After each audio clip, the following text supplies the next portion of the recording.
Are you thinking about getting your real estate license in Oregon? Well, if so, you're in the right spot because I'm going to walk you step by step exactly how to get your real estate license. And my name is Tyler Roicki.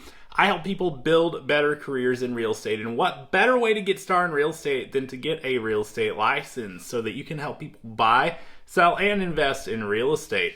And before you get started with that process, it's going to be important that you meet the requirements in order to actually get issued a real estate license. So in the state of Oregon, the requirements are pretty straightforward. You've got to be 18 years of age or older at the time that you're applying for your license. You've also got to have a high school diploma, GED, or equivalent. So as long as you meet that requirement, you're going to be good to go with the first step. And that's step one. Step one is to register with the state and apply for your broker's license. So you're going to register online and apply through their e-licensing portal for your broker's license. At that point, you're also going to pay a $300 non-refundable application fee.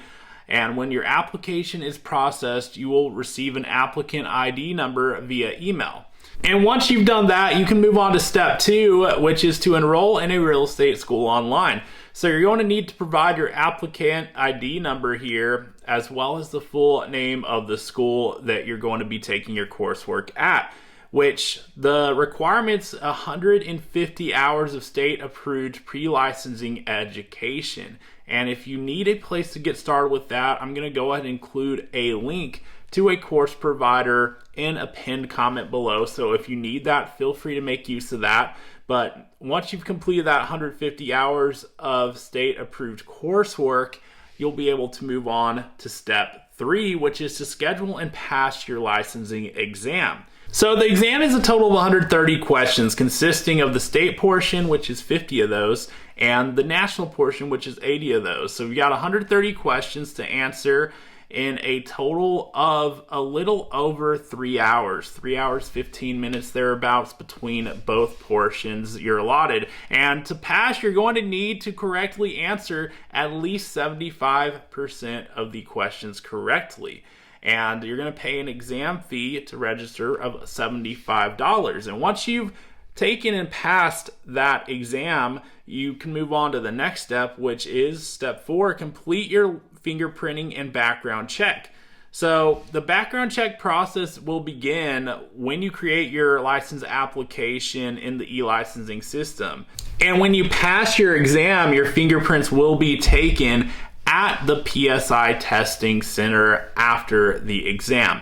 So once you've completed your fingerprinting requirements and your background check, you can move on to step five, which is to select a brokerage. To practice real estate as a newly licensed broker in Oregon, you're going to need to associate with a current and active Oregon sponsoring principal broker. So I'm not going to go into details in this video on how exactly to find a brokerage that's the best possible fit for yourself, but I made another video on this channel that you can give a watch, and it's going to walk you through exactly what to look for in a brokerage, as well as what questions to ask them as you're interviewing your different options out there to find which will be the best possible fit for yourself. So feel free to watch that video. It will help you with that process. So once you've selected a sponsoring brokerage, all that needs to happen next is effectively your background check you submitted needs to clear. Your new principal broker needs to add your pending license into their business, and then the Oregon Real Estate Agency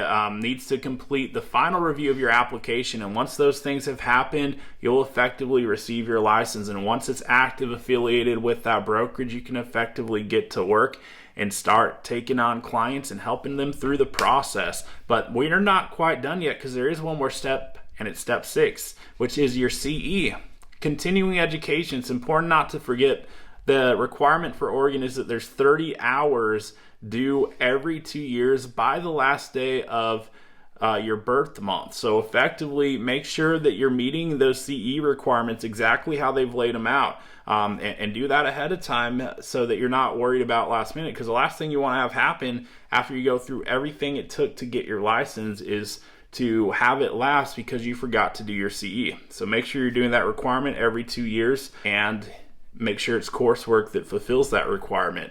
But now that you know exactly how to get your real estate license in Oregon, there's only one question that remains.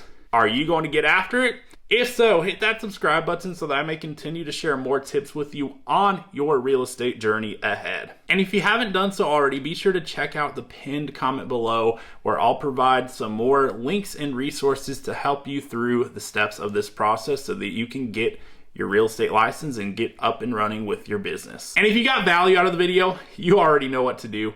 Hit that subscribe button and I'll look forward to seeing you on the next video.